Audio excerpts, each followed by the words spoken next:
Iya, sebelumnya izin Bapak Ibu, saya berdiri di atas atas sofa. Oh gitu, saya nggak biasa. Iya, biasa duduknya barengan aja gitu. Ini kalau di atas rasa mahal gitu. Coba izin Bapak Ibu ya, izin, mohon maaf. Alhamdulillah Rabbil Alamin, wassalatu wassalamu ala asyrafil anbiya'i wal mursalin wa ala alihi wa sahbihi ajma'in. Asyhadu an la ilaha illallah wahdahu la syarika lah wa asyhadu anna Muhammadan abduhu wa rasuluhu alladzi la nabiyya ba'dahu. Bapak Ibu yang insyaallah semua yang hadir di sini dirahmati oleh Allah Subhanahu wa taala. Pertama tentunya kita senantiasa mengucapkan puji serta rasa syukur kita kepada Allah Subhanahu wa taala yang alhamdulillah Masya Allah sampai hari ini kita masih diberikan nikmat sehat pertama, dan juga yang kedua nikmat kesempatan, yang mana ada sehat tidak berkesempatan tidak nikmat juga rasanya. Namun ada kesempatan tapi tidak sehat, apalagi itu. Alhamdulillah sekali lagi ini rezeki yang paling utama, justru itulah rezeki diberikannya kesehatan. Masya Allah ya. Kalau sudah sakit gak bisa ngapa-ngapain, betul ya. Mau aktivitas apapun gak enak, makan juga gak selera, tidur juga gak nyenyak. Masya Allah, nah itulah nikmat sehat. Nah lagi-lagi ini yang sepantasnya kita syukuri pada setiap harinya. Kemudian salawat serta salam kita aturkan pada baginda Nabi besar Muhammad sallallahu alaihi wasallam. Bapak Ibu yang dirahmati oleh Allah Subhanahu wa taala, Masya Allah, saya sebetulnya hampir grogi juga sebetulnya ingin mengisi apa disebutnya hari ini ya, kajian bukan ya, bukan gitu ya, sebut kelas ya, bukan kelas juga gitu ya, apalah pokoknya namanya. Namun ada permintaan dari DKM Ibadur Rahman untuk mengisi bab tahsin katanya. Masya Allah, sempat grogi juga yang isi tahsin ini, luar biasa. Karena kalau dilihat dari wajah Bapak Ibu ini sudah tajwid semua. Masya Allah, ada wajahnya, ada wajahnya Ikhwa ya, sama-sama gitu wajahnya. Ada remang-remang gak kelihatan. Ada yang izhar karena paling depan jelas jadi gitu ya. Untungnya gak ada yang itu loh, masih wajahnya enggak. Alhamdulillah, mudah-mudahan pada pertemuannya dan hari ini mungkin ada selanjutnya itu bisa memberikan manfaat untuk kita semua tentunya. Dan barusan tadi titip sama DKM, kalau bisa kita sampai jam 10 lebih lah. Iya, Bapak Ibu sanggup saya pulang. Nanti saat saya pamit nanti. Alhamdulillah. Baik Bapak Ibu semuanya yang hadir di sini, kalau seandainya kita berbicara tentang tahsin, tadi sempat diangkut apa tulis ya, saya bilang gak usah lah hari pertama kita tulis ya, gak usah dulu lah, khawatir kaget nanti kalau langsung tulis ya. Jadi materi hari pertama juga usah berat-berat lah, biarlah yang berat-berat itu tanggung sama DKM aja. Nah gitu ya. Masya Allah. Nah jadi kalau kita berbicara tentang tahsin Bapak Ibu sekalian, apa yang Bapak Ibu pahami terkait tentang tahsin? Cara membaca Al-Quran yang baik dan benar sesuai ilmu tajwid. Masya Allah. Ya sudah kita kalau itu, boleh Bapak pas, ada yang pas. Ini baru mulai langsung pas. Apa kira-kira kalau Bapak dengar istilah tahsin, apa yang maksud dengan tahsin? Sering Pak disebut itu. Apa? Perbaikan bacaan. Ya nggak apa-apa, nggak ada penilaian buat sendiri. Masalah benar ya bebas. Ya apa? Membaguskan bacaan. Memang kalau bapak-bapak itu bab definisinya menurut bahasa, jadi singkat, padat dan jelas. Nah, gitu. Kalau ibu kan tuh menurut istilah panjang. Masya Allah ya. Jadi lebih gitu ya. Tadi sempat ibu tadi cara membaca Al-Quran dengan baik dan benar sesuai kaidah tajwid. Masya Allah, alhamdulillah sudah selesai pembelajaran hari ini ya. Kalian tahu babnya tahsin. Baik, ada ulama yang mendefinisikan Bapak Ibu sekalian tahsin. Tahsin itu ada yang mendefinisikan dengan istilah tajwidul huruf wa ma'rifatul hukuf. Nah, itu simpel sebetulnya. Tajwidul huruf wa ma'rifatul hukuf. Apa maknanya? Tajwidul huruf artinya membaguskan, mentajwid. Tajwid itu bagus ya, ya kan? Jadi apalagi istilahnya dulu ya, banyak sekali ya. Nah, tajwid membaguskan bacaan atau mentajwidkan huruf. Wa ma'rifatul hukuf. Apa ma'rifatul? Mengenal atau mengetahui dan tahu tempat-tempat untuk berhenti. Gitu ya. Masya Allah, simple tajwid tahsin itu ya. Tajwidul huruf wa ma'rifatul hukuf. Nah, itu kalau secara definisi dari berbagai macam ulama. Gitu ya. Sekarang kalau sampai ke Indonesia, istilah tahsin itu ada yang mengambil dari kata hasan yuhasinu ya, artinya bagus. Jadi ada juga sampai tadi ya mendefinisikan bagaimana cara membaguskan bacaan. Nah, itu disebut dengan tahsin. Nah, adanya tahsin tersebut karena adanya tajwid. Nah, begitu ya. Adanya cara kita untuk membaguskan bacaan karena ada aturannya. Nah, aturan itu disebut dengan tajwid tadi. Nah, namun kalau seandainya Bapak Ibu yang hadir di sini, saya ingin bertanya lagi, kira-kira belajar membaca Al-Quran, apalagi sampai kepada makharijul huruf, sifatul huruf misalnya ya, kira-kira sulit nggak? Sulit nggak, Bang? Apalagi udah tua. Oke, sulit ya.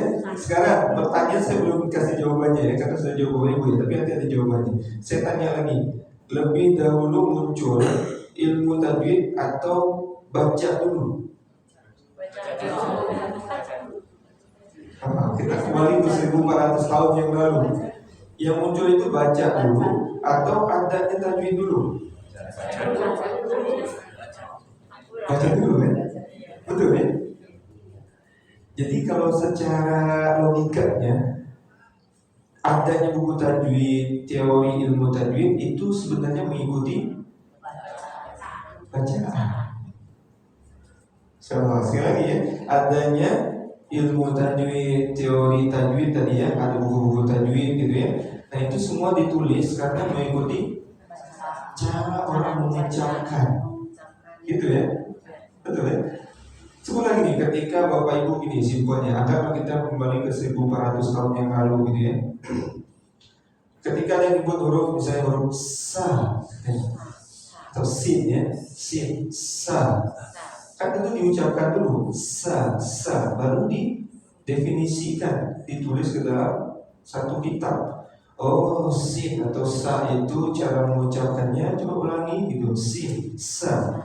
Oh, berarti begini, ditulis gitu ya. Baru muncul seperti itu kan. Bukan nulis dulu, baru kita ikut tulisan.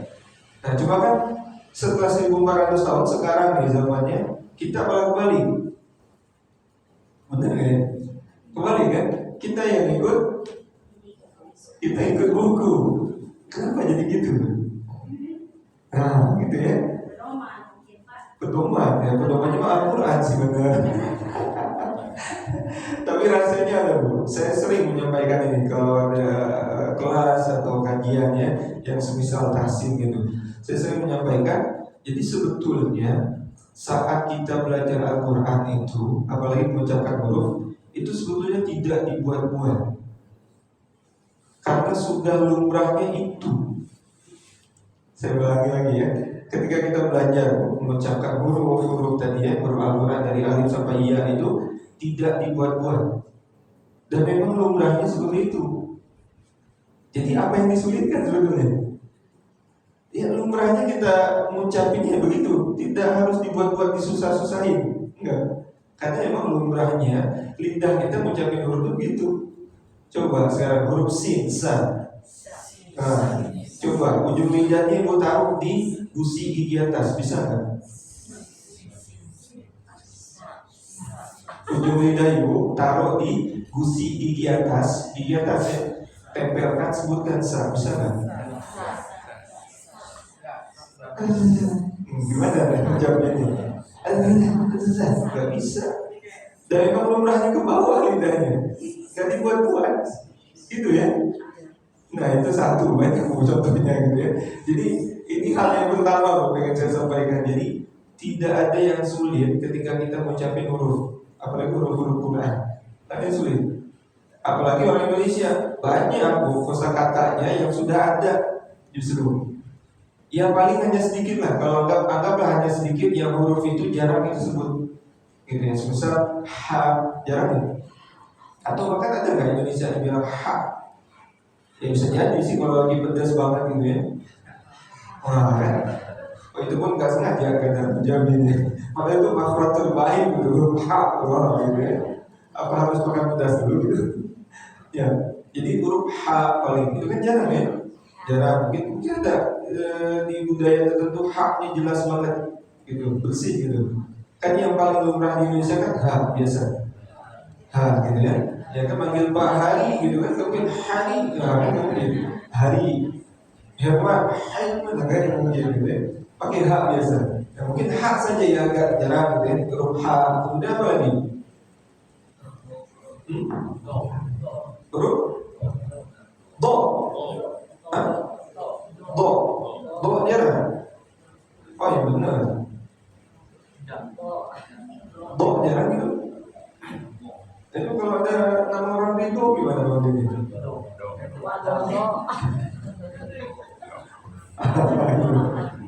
Ridho, doa, apa lagi? Kan kita sering menyebut doa, bukan doa malah, ya kan? Malah dari sana itu doa, tapi sama sih jadi doa. Apa? Huruf do sering mau disebut. Botol, sering disebut tuh. Apa lagi yang jarang disebut? Nah, jadi fokus kita jangan sebut aja udah clear gitu ya. Jadi belajarnya sebentar. Yang jangan disebut ain mungkin ya. Ain ada nggak sini? Ada bahasa kosakata Indonesia atau kosakata Sunda yang menggunakan ain? Ada nggak?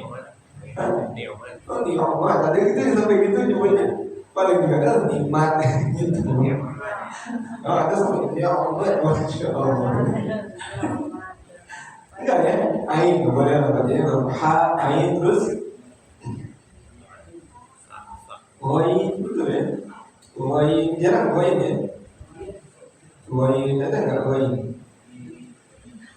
Ada? Nggak ada bahasa kata Sunda atau bahasa Indonesia goin? Nggak ada ya?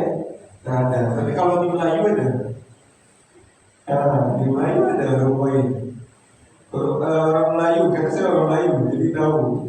Jadi kalau di Melayu itu nyebut R, ya ada tempat-tempat tertentu yang huruf R itu jadi goin. Misalnya Bandu itu jadi Bandu, wah gitu. Ada huruf goin, dari orang Melayu ada huruf goin. Apa lagi? Goin, oke, bolehlah masuk goin, ain, terus di hak, terus apa lagi? Apa? Kita baru nyebut huruf hijaya gitu. Pertama ya nggak akan jauh-jauh. Enggak baru izhar belum masuk. Masih hijaya aja. Hafal kan hijaya itu apa? Hafal. Coba dari ya sampai alif. Jangan hafal. Oh iya sampai alif apa? Oh iya terus Hamzah terus yang ini atas lagi disebut dari ya bingung. Oke, balik lagi tadi bapak ibu apa saja yang jarang disebut. Ini karena kembali lagi tadi bu, tidak ada hal yang sulit gitu yang dalam membaca Quran, kecuali memang penggunaannya memang kita udah mencapai begitu. Ha, ain, ghain, apa lagi? Ya. Za, za. Iya, za. Za jarang ya? Atau ada yang disebut azan? Azan atau adan? Terus ada jadi. Oke, boleh lah. Nah, apa lagi? Ada lagi ya? Yang jarang disebut. Apa? Ada lagi? Hah? Habis kan? Sisanya udah lupa kan disebut? Iya, Bapak Ibu jemput A gimana? Begitu. Betul berarti kan A udah satu, terus ba udah betul ba. Berarti ta gimana? Ya, udah kan? Sa. Nah, terus salah usaha gimana? Ja, betul ya? Ja ini agak ada beda. Ja. Kalau di Indonesia ja-nya seperti apa ya? Meja. Tengah lidahnya nggak naik. Nah, namun kalau di Al-Quran ada huruf jim itu tengah lidahnya naik. Jadi agak ada perbedaan dikit bacanya. Jadi kalau misalnya meja, biasanya meja. Tapi kalau di Arab kan meja.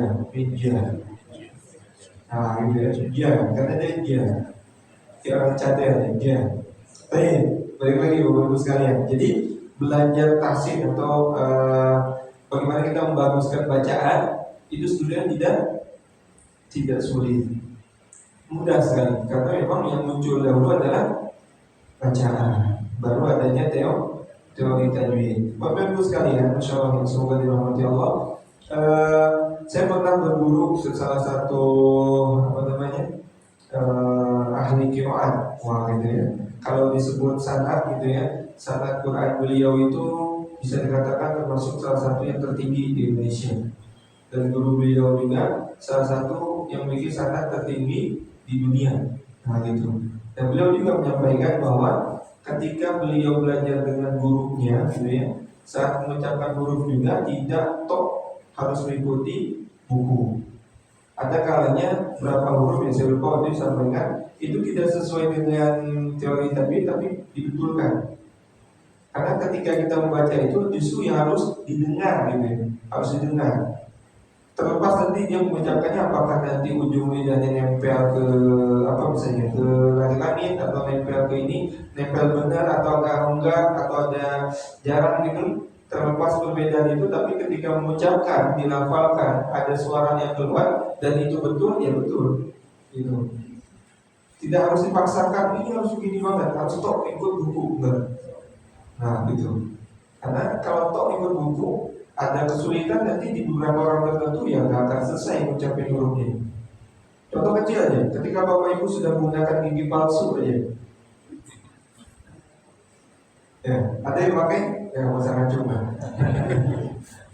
Ya, ada pakai gigi palsu aja bisa. Longgar aja gigi palsunya sulit mengucap ini. Sekali dorong lepas. Itu khawatir ya kan. Jadi bahaya ya, sekali dorong lepas. Makanya ada jarak sedikit saja sudah bisa muncul hurufnya dan sudah benar. Nah, jadi ketika belajar tasdid itu justru yang lebih ditonjolkan adalah bagaimana kita mendengarkan orang lain membaca itu, ya ketika itu benar ucapannya ya sudah, tidak harus dipaksakan. Coba ulangi lagi, coba ditempelkan, enggak gitu kan. Tapi pas sudah benar kita dengar aja. Makanya dulu waktu saya belajar Quran itu Bapak Ibu sekalian, sama seperti Bapak Ibu duduk ini satu guru di depan menjelaskan gitu. Nah tapi belajar nggak banyak, satu hari mungkin hanya 1, 2 sampai 3 guru aja. Nah tapi guru itu nanti datang ke masing-masing murid mendengarkan langsung. Coba sebutkan. Jadi sebutkan bukan ini gurunya, coba sebutkan gitu dari situ enggak. Ya betul-betul di di depan telinga, di depan kuping langsung gini. Wah gitu. Itu baru bagus gitu. Itu lebih bagus. Jadi sebetulnya ketika kalau guru saya pernah menyampaikan Ada guru tajwid yang masyhur, beliau di Kepulauan Riau, itu beliau. Nah, ketika beliau menyampaikan, ketika sudah belajar tajwid itu bisa dikatakan hampir 70% itu praktek katanya. Hanya 30% saja teori. Nah, makanya saya juga nyampein ke jamaah, saya di Metro, nanti bisa main juga sana di satu perumahan depan di bundaran Penus itu. Nah, saya juga nyampein ke jamaah, kalau kadang-kadang jamaah sana pensiunan Bapak Ibu, udah sepuh. Nah, itu saya menyampaikan ketika belajar tasik, Bapak Ibu nggak usah ngafalin teorinya, nggak masalah, lupa istilahnya izhar, gitu ya, lupa istilahnya idgham ini, nggak masalah saya. Tapi ketika baca betul, itu lebih penting, ya kan? Daripada kita ngapalin teori jauh ngotot gitu teori, tapi baca nggak betul, itu lebih bagus. Penting bacanya betul. Nah, ini bacanya betul, teorinya betul, nah itu lebih bagus. Nah, gitu ya. Nah, tapi kalau udah kesulitan, yang penting prakteknya dulu yang betul. Teorinya lupa-lupa nggak masalah. Nah, gitu. Nanti ketemu misalnya ada huruf mat, ketemu hamzah dan dua kalimat, ini apa namanya? Apa? Huruf mat, ketemu hamzah dan dua kalimat. Berjais. Ada beda, ulama ini banyak ini. Ini ada berjais, berwajib, ada matubiyah, mana ini? Dua kalimat. Berjais pun kasih. Ini nggak masalah kalau lupa, yang penting saat mengucapkannya betul. Nah itu lebih penting. Jadi gak usah khawatir ya. Jadi di kelas ini kalau ketemu lagi dengan saya berikutnya, saya nggak akan tegur bapak ibu sekalian kalau saya ada lupa nama atau istilahnya, nggak masalah. Yang penting bacanya betul, itu aja yang penting. Gitu ya. Syukur-syukur nanti bapak ibu mengeluarkan buku tajwid baru nanti. Masya Allah ya, buku tajwid baru yang beli ya anak-anak aja. Anak yang di rumah aja gitu, nggak dijual bebas. Khawatir juga jual bebas ini. Baik ya, balik lagi.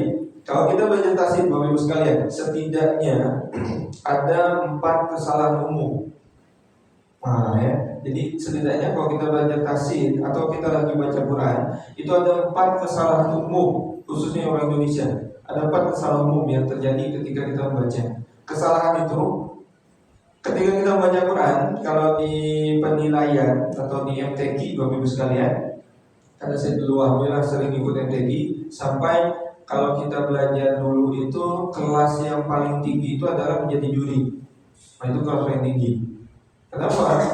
Ya di situ menentukan kita paham atau enggak, baik secara teori maupun praktek. Jadi kelas terakhir itu menurut saya paling berat itu. Walaupun saya sebelumnya sudah berat juga menghadapinya. Karena saya waktu masuk pondok ya asrama Tuhan Center di Batam itu, saya sebetulnya sudah ada bekal Bapak-Ibu sekalian. Saya kelas 6 SD baru masuk ke sana. Nah sebelum kelas 6 itu saya sudah ada bekal dari kampung, biasa dari kampung gitu ya. Bekal teori, cara membaca Quran. Adalah ikut-ikut MTQ sampai 3 kecamatan gitu ya. Tapi pas sampai di asrama, Masya Allah, saya belajar al-jauh dulu, tahu al-jauh? Tahu? Makhraj, tempat keluarnya huruf, salah satunya kan al-jauh ya. Maudhi al-jauh, tempat keluarnya huruf ini di rongga mulut. Karena saya orang Melayu, itu banyaknya huruf E. Akhirnya apa? Ketika baca Quran, Bismillah juga jadi Bismillah.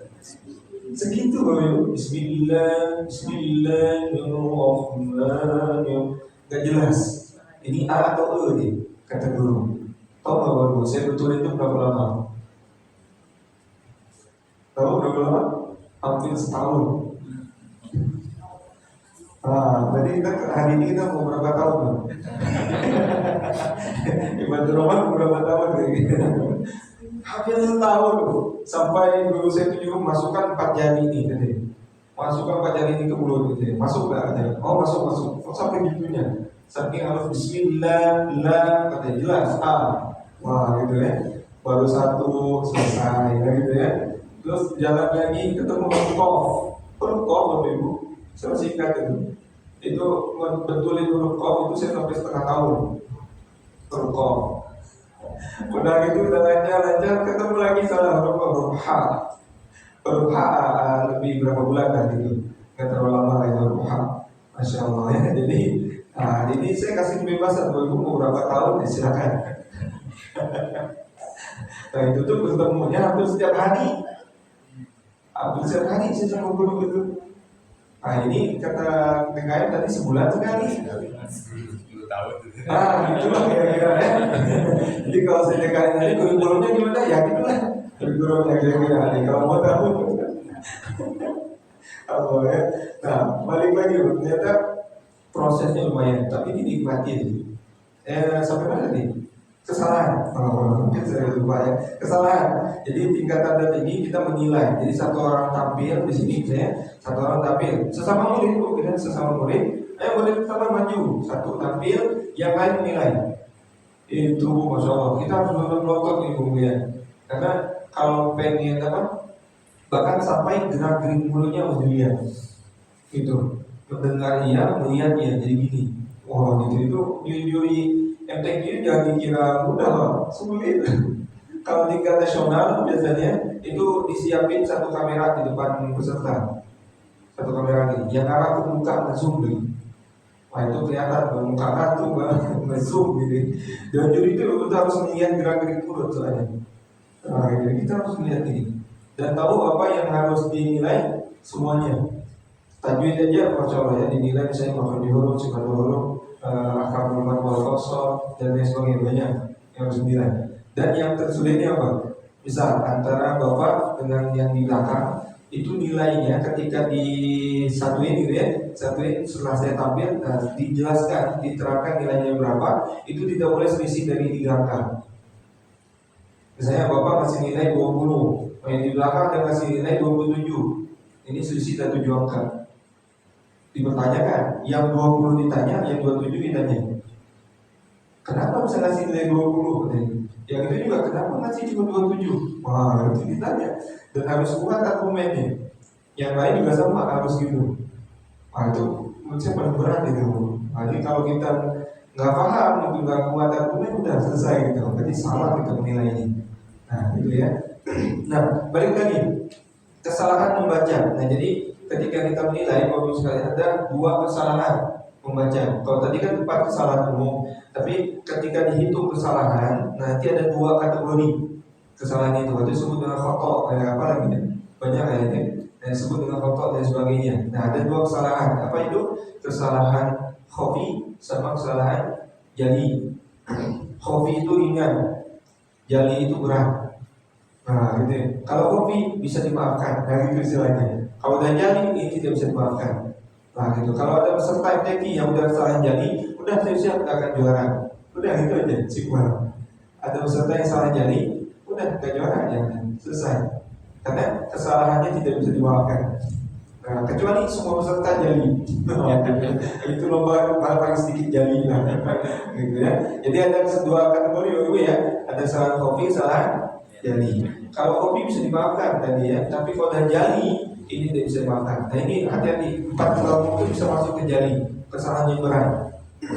Yang pertama kesalahan umum dari 4 kesalahan umum ya orang Indonesia ketika baca Quran, atau lain baca Al-Fatihah. Gitu ya. Tadi kan sempat titik pokoknya Al-Fatihah tadi ya DKM itu. Kesalahan yang pertama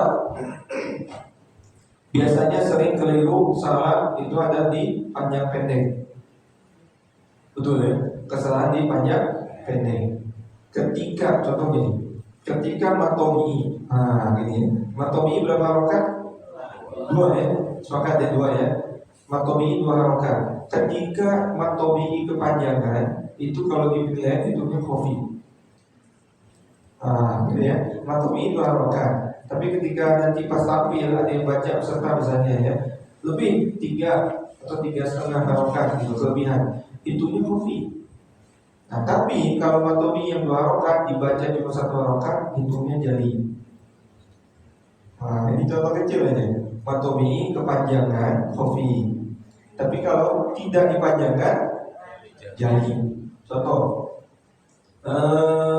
Nah, ketika Bapak Ibu baca misalnya Buddha, kebayang hurufnya? Atau perlu ditulis ya benar ya guys. Oke, siap. Perlu ditulis akhirnya ya. Contoh Buddha. Ini ya. Kemudian sama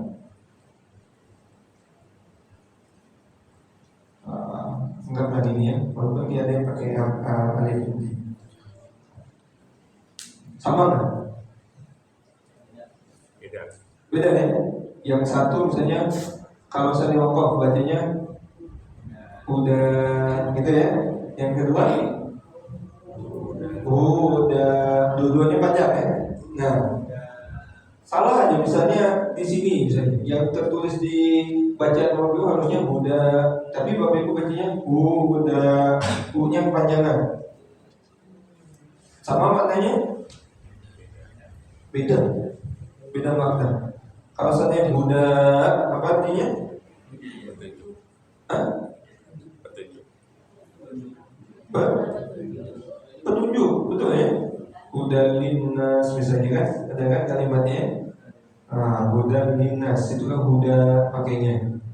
Artinya petunjuk. Tapi kalau saya hu-nya panjang, da-nya panjang jadi apa?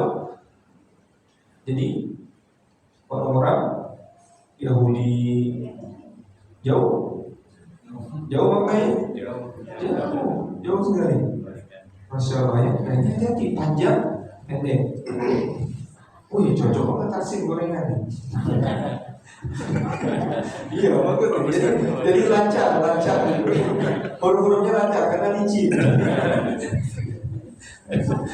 Ya, nggak apa-apa taksi bu. Tapi kalau kelas yang sama Quran ya, kelas mujawad selesai sama gorengan. Iya. Nah itu contoh satu, contoh dua misalnya. Gini. Ada yang ini. Ini baru dua huruf nih.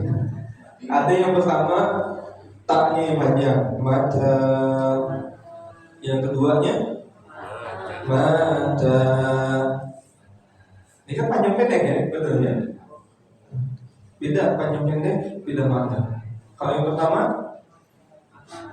mata artinya mata katanya. Beda. Mata apa? Tadi disebut kapan?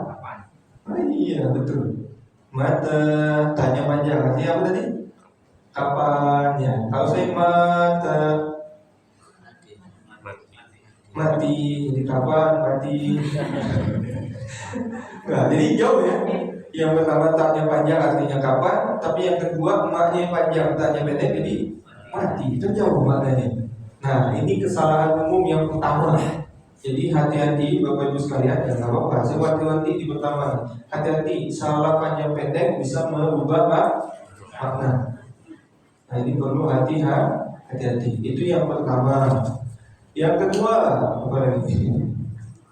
Yang kedua contohnya kesalahan umum ya, Masya Allah. Kesalahan umumnya adalah salah huruf. Ya kan udah jelas, gitu ya. Salah huruf. Karena salah makhraj hurufnya. Ini juga sama, maksudnya salah jali. Nah, contoh yang paling sering disebut ini ya Bapak Ibu. Yang pertama gini. Yang keduanya gini bacanya.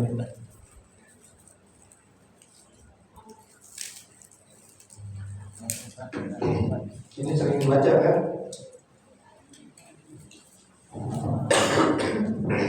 Sering dibaca? Sering. Pakainya yang pertama apa yang kedua? Pertama tulisan, tapi bacaannya ada yang ngaku. Bacaan yang kedua ada. Ini salah di huruf H. Alhamdulillah. Itu dalam itu betul. Bener ada sebelah. Yang pertama pakai H, yang kedua H. Karena lafalnya dikit bu, deketan. Walaupun nanti kita saya jelaskan nanti. Ada perbedaan nanti. Ini tenggorokan kita nih dari sini, dari yang bawah lepekan gitu ya, sampai ke sini itu ada tingkatannya ternyata. 6 huruf izhar itu ada tingkatan di sini. 6 huruf izhar ada di tingkatan. Kan yang umum kita ketahui hanya 3 ya. Hanya 3 tempat itu kan, bagian bawah, tengah dan atas. Padahal dari 3 bagian itu beda-beda tempatnya. A di mana, H di mana, A di mana, H di mana, itu beda-beda. Ya, padahal beda tipis Bapak Ibu. Yang H itu di tengah gitu ya, yang H di bawah. Nah, ya. Cara mendeteksinya gampang Bapak Ibu. Kalau untuk alhamdulillah, ketika mengucapinnya bergetar ini, terasa getarannya. Yang rasa ya Bapak Ibu, nggak mungkin teman sebelah. Bergetar, getar, nggak jelas. Enggak, yang merasa Bapak Ibu. Ketika mengucapinnya H itu bergetar di sini biasanya. Tapi kalau H nggak akan bergetar. H bersih. H getar ya. Gitu ya. Tahu bedanya apa maknanya? Alhamdu yang pertama pakai H bersih. Segala puji, alhamdulillah, segala puji bagi Allah. Tapi kalau tidak pakai H, alhamdulillah, segala kehancuran. Kan jauh. Yang satu segala puji, satu segala kehancuran. Ngeri.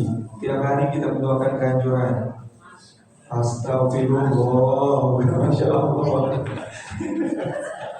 Masya Allah itu untuk yang ditakjub gitu ya, Masya Allah gitu. Ini Masya Allah, astagfirullah. Nah, itu ya. Emang enaknya Masya Allah sih setiap hari gitu ya. Apapun Masya Allah, semuanya Masya Allah gitu. Nah ini salah huruf, hati-hati. Nah gitu ya. Jadi termasuk kesalahan umum juga ini. Yang kedua, yang pertama salah panjang pendek, yang kedua salah huruf. Yang ketiga salah yang umumnya salah penekanan. Penekanan ketika di bacaan Quran itu bisa disebut dengan tasydid. Ya. Nah, karena kan berat di situ ya, ada tekanan. Illa ada tekanan di situ karena ada tasydid. Sama ila beda ya. Illa nah, gitu. Contoh illa dengan ila beda ya. Illa nah, gitu. Contoh beda maknanya? Beda. Kalau illa artinya apa? Kecuali bapaknya udah jago tafsir lah, terjemah ya, Masya Allah ya. Ada kelasnya gitu ya. Allah. Baru mau aja udah jago, Masya Allah ya. Jangan-jangan 2-3 kali teman kami tafsir semuanya. Illa tadi apa? Kecuali. Tapi kalau illa ke atau kepada gitu ya. Sering Bapak Ibu ada yang sering juga baca. Contoh ketika baca Al-Asr misalnya, wal asr in terus ayat 3-nya itu illalladzi, karena kan illalladzi langsung aja. Beda maknanya? Beda. Ya kan, wal asr apa artinya? Di waktu, Masya Allah betul ya Bapak, ini ada tafsir ya. Terus innal insana lafi khusr artinya apa? Oh iya, sesungguhnya manusia adalah kerugian, Masya Allah ya. Terus illal ladzina amanu. Betul ya. Jadi kecuali orang-orang yang beriman dan seterusnya, ya kan? Manusia itu dalam kerugian kecuali orang yang beriman dan seterusnya. Tapi kalau pakai ilah, itu kan manusia dalam kerugian. Siapa kerugiannya? Kepada orang-orang yang beriman.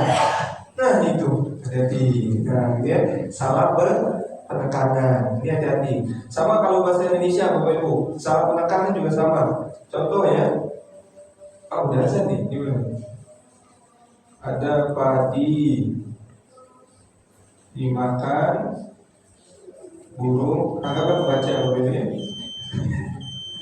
Padi dimakan burung mati. Nah, padi dimakan burung mati, atau padi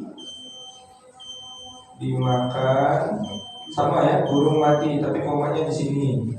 Terus padi makan burung mati. Apa lagi? Padi dimakan burung mati. Beda? Yang pertama apa? Padi dimakan burung mati. Yang keduanya sama nggak? Yang pertama kedua? Beda kan? Nah, padi dimakan burung mati. Terus padi dimakan burung mati. Nah, ini padi dimakan burung mati. Yang keempatnya padi dimakan burung mati. Sama keempatnya? Beda? Beda. Ini kesalahan umum yang keempat. Apa itu? Salah tempat berhenti. Ini kesalahan umum. Jadi ngambil bahasa Indonesia aja biar gampang.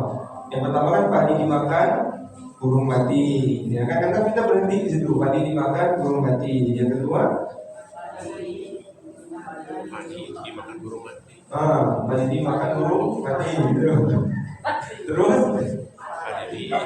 makan burung mati. Gitu. Yang keempat ya,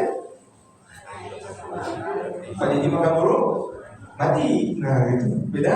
Nah, ini 4 kesalahan umum. Jadi hati-hati. Yang pertama tadi apa?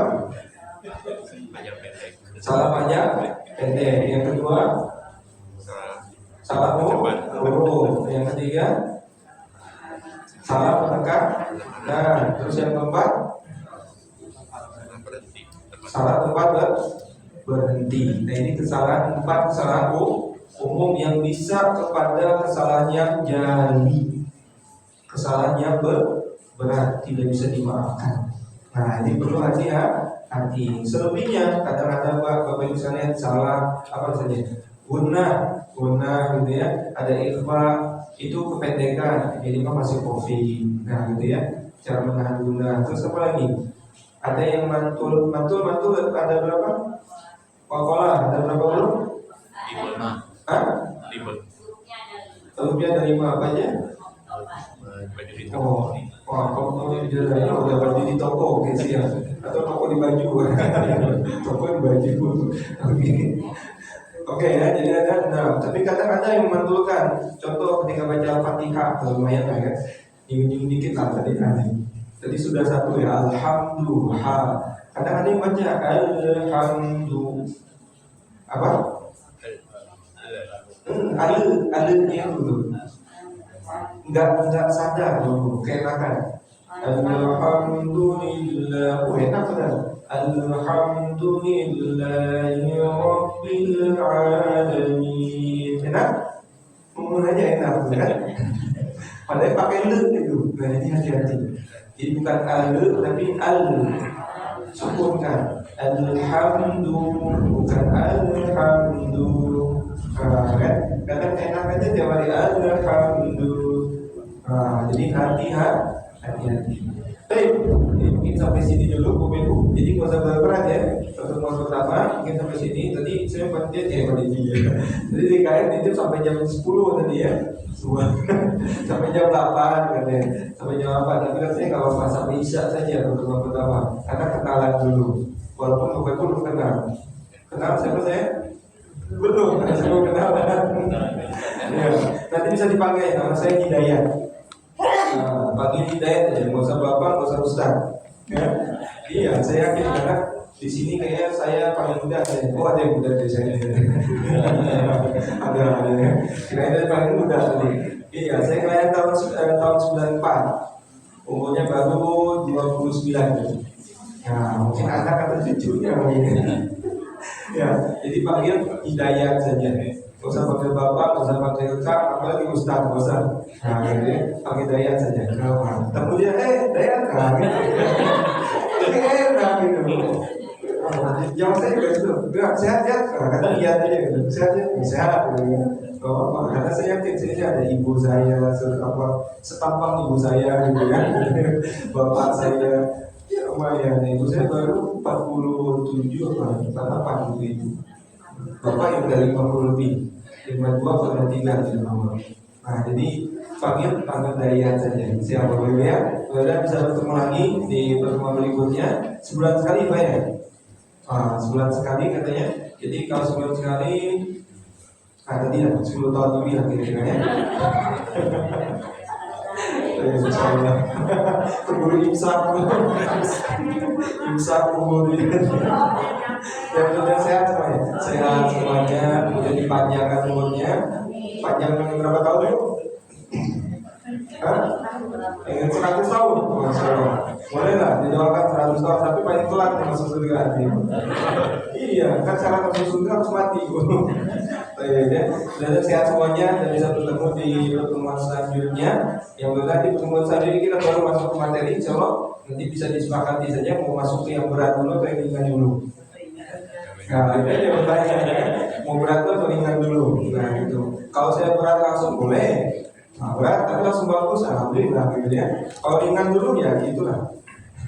Karena tergantung ya, apakah nanti kita fokus ke teori kemudian praktek atau mau fokus ke satu surat tertentu langsung praktek di sana dan juga teori, silakan disepakati ini. Nah, mungkin itu dapat saya sampaikan. Kita tutup dulu pertemuan hari ini dan sama-sama baca hamdalah dan doa penutup majelis. Alhamdulillahirabbil alamin. Subhanakallahumma wa bihamdika asyhadu an la ilaha illa anta astaghfiruka wa atubu ilaik. Sekian, bila taufik wal hidayah. Assalamualaikum warahmatullahi wabarakatuh.